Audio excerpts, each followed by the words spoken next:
కృపగల మా ప్రియ పరలోకపు తండ్రి, మీ అపారమైన ప్రేమను బట్టి మిమ్మల్ని స్తుతిస్తున్నాను. ఈ ఉదయకాలమందు మీ పవిత్రమైన పాదాల చెంత మిమ్మల్ని మొరపెట్టటానికి మాకిచ్చిన గొప్ప భాగ్యం కొరకై స్తోత్రాలు. మీరు ఎంతో గొప్ప దేవుడు స్వామి.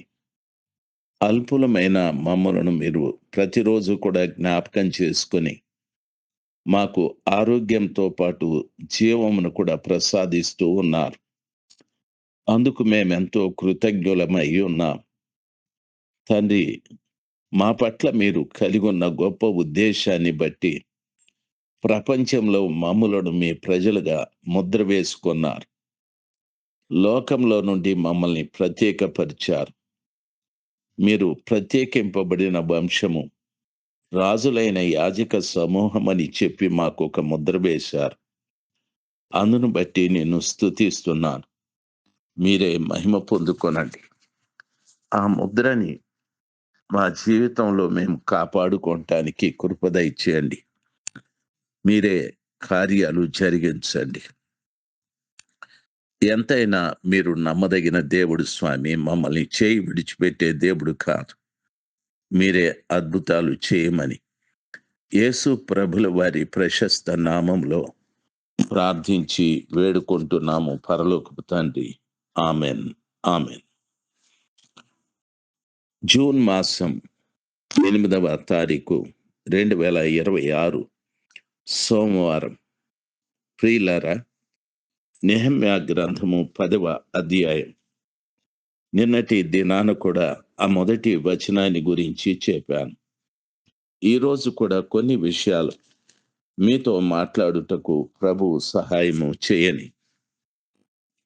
బైబిల్లో చెప్పబడిన మాట మేము ఒప్పుకొని చెప్పిన దాన్ని బట్టి ఒక స్థిరమైన నిబంధన చేసుకొని వ్రాయించుకొనగా మా ప్రధానులను, లేవీయులను, యాజకులను దానికి ముద్రలు వేసిరి. దానికి ముద్రలు వేసిన వారు ఎవరనగా అని అధికారియగు హకల్య కుమారుడైన నెహెమ్యా, సిద్కియా అని పేర్లు చెప్పబడ్డాయి. ముద్ర అనే ఆ విషయాన్ని దేవుని పిల్లలుగా మనము ఈరోజు వినటానికి ప్రభు సహాయం చేయని.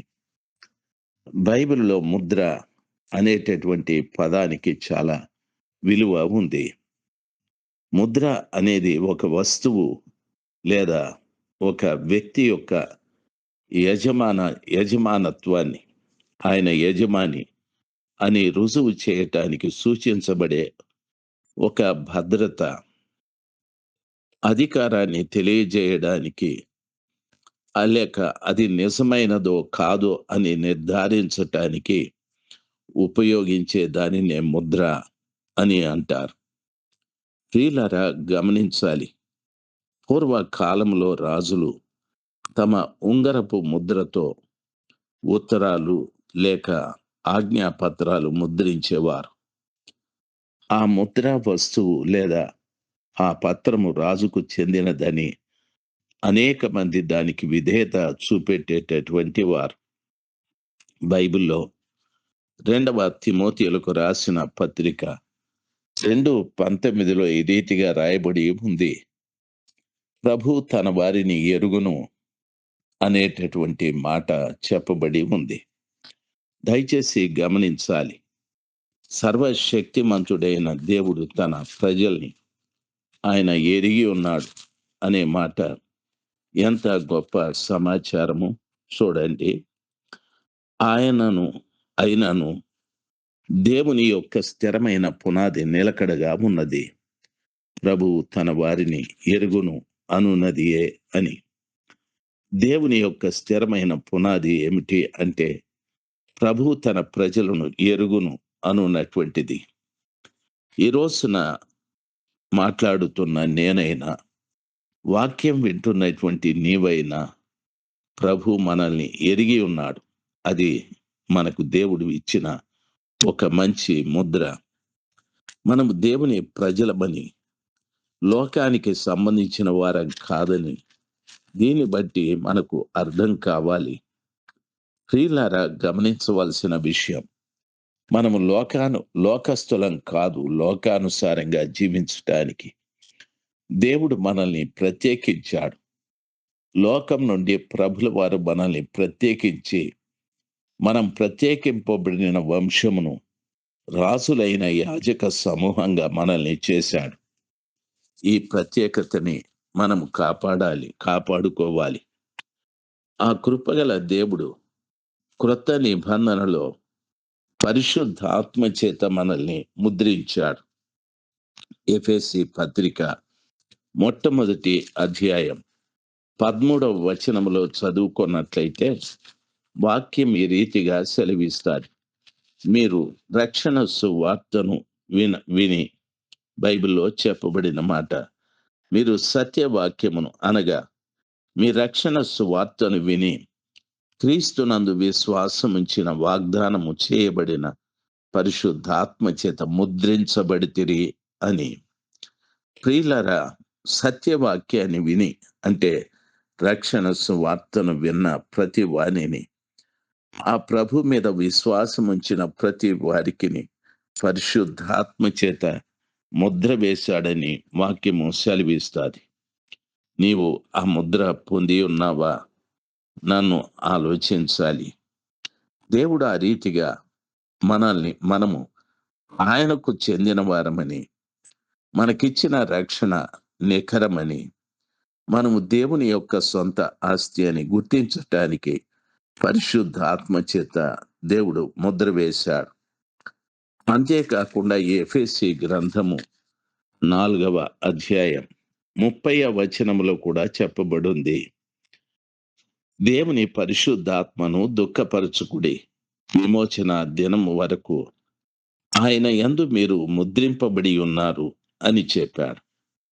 మనము దేవుని పరిశుద్ధాత్మని అంటే మన మీద దేవుడు పరిశుద్ధాత్మ ముద్ర వేశాడు గనుక ఆత్మదేవుణ్ణి మనము దుఃఖపరచకూడదు.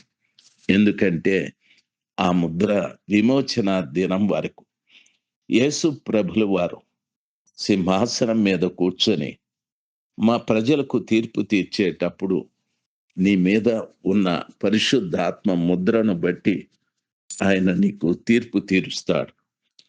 అంతవరకు పరిశుద్ధాత్మని మనం దుఃఖపరచకుండా జాగ్రత్తగా జీవించాలి.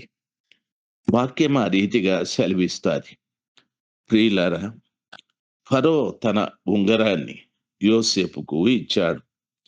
ఆదికాండము 41వ అధ్యాయం 42వ వచనములో ఆ రాజు ముద్రతో యోసేపు జారీ చేసిన ప్రతి కార్యము కూడా జరుగుతూ వచ్చాది. ముద్ర అనేటటువంటిది చట్టబద్ధమైనది లేక ఒక అధికారికి సంబంధించినది అని తెలుసుకొనవచ్చు. ప్రకటన గ్రంథంలో 7 ముద్రలు ఉన్నాయి. 7 ముద్రలతో ముద్రించబడిన గ్రంథాలు కూడా ఉన్నాయి. ప్రకటన 5వ అధ్యాయం 1వ వచనము నుండి చదువుకుంటే అర్థమవుతాది. ఆ ముద్రలు విప్పటానికి యోగ్యుడు ఒకడు కావాలి అనే ఒక ప్రకటన కూడా ఉంది. ఆ ముద్రల్లో దేవుని రహస్యమైన ప్రణాళికలు ఉంటాయి. అంత్యకాల తీర్పులు ఉన్నాయి. భవిష్యత్తును గుర్చిన సంఘటనలు ఉన్నాయి. కాబట్టి దేవుడు ఆ గ్రంథానికి వేసిన ముద్రలను విప్పువాడు కావాలి అని శబ్దం చేస్తూ ఉన్నాడు.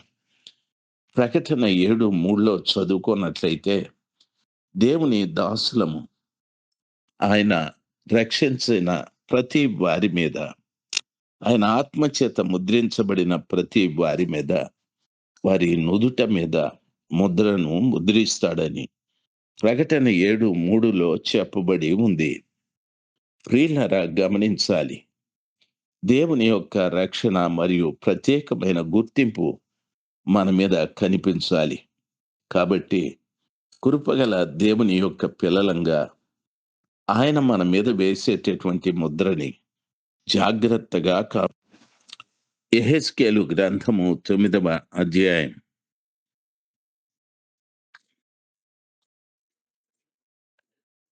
9వ అధ్యాయం మొదటి నుండి చదువుతాను. నేను చెవులారా వినున్నట్లు ఆయన గట్టిగా ఈ మాటలు ప్రకటించిన ఒకడు తాను హతము చేయు ఆయుధమును చేత పట్టుకొని పట్టణపు కావలి వారందరూ ఇక్కడికి రండి అని పిలిచాడు. అంతలో ఒక్కొక్కడు తాను హతము చేయు ఆయుధము చేత పట్టుకొని ఉత్తర దిక్కునున్న పై గవిని మార్గముగా 6 మనుషులు వచ్చుచుండిరి. వారి మధ్య ఒకడు అవిసనార బట్టలు ధరించుకొని నడుమునకు లేక కొన్ని సిరాబుడ్డి కట్టుకొని ఉన్నాడు. వారు ఆలయమున ప్రవేశించి ఇత్తడి బలిపీఠమునొద్ద నిలిచారు.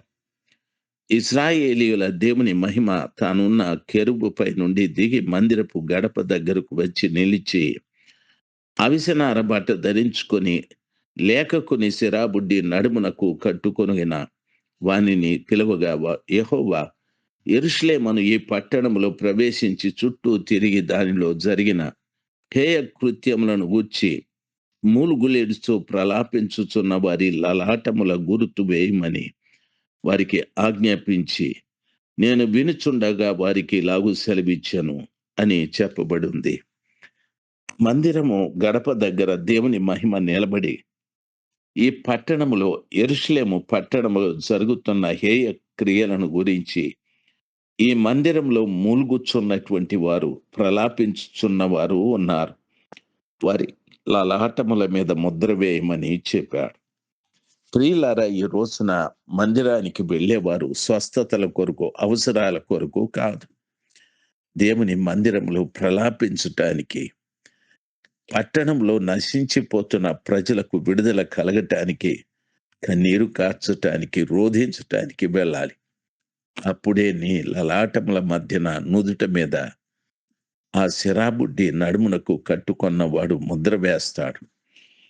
అప్పుడు నీవు నిజంగానే పరలోకానికి వెళ్ళటానికి ఏ అభ్యంతరం లేని వ్యక్తిగా దేవుడు ఏర్పాటు చేస్తాడు. ఈ రీతిగా దేవుని పిల్లలైన మన మీద ఆ కృపగల దేవుడు ముద్ర వేసి మనల్ని తనవారు అని ఆయన ఎన్నిక చేసుకుంటాడు. ఈ గొప్ప విషయాలు తెలుసుకొని ఆయన ముద్రను మనం సంపాదించుకుందాము గాక. ఆమెన్. ఆమెన్.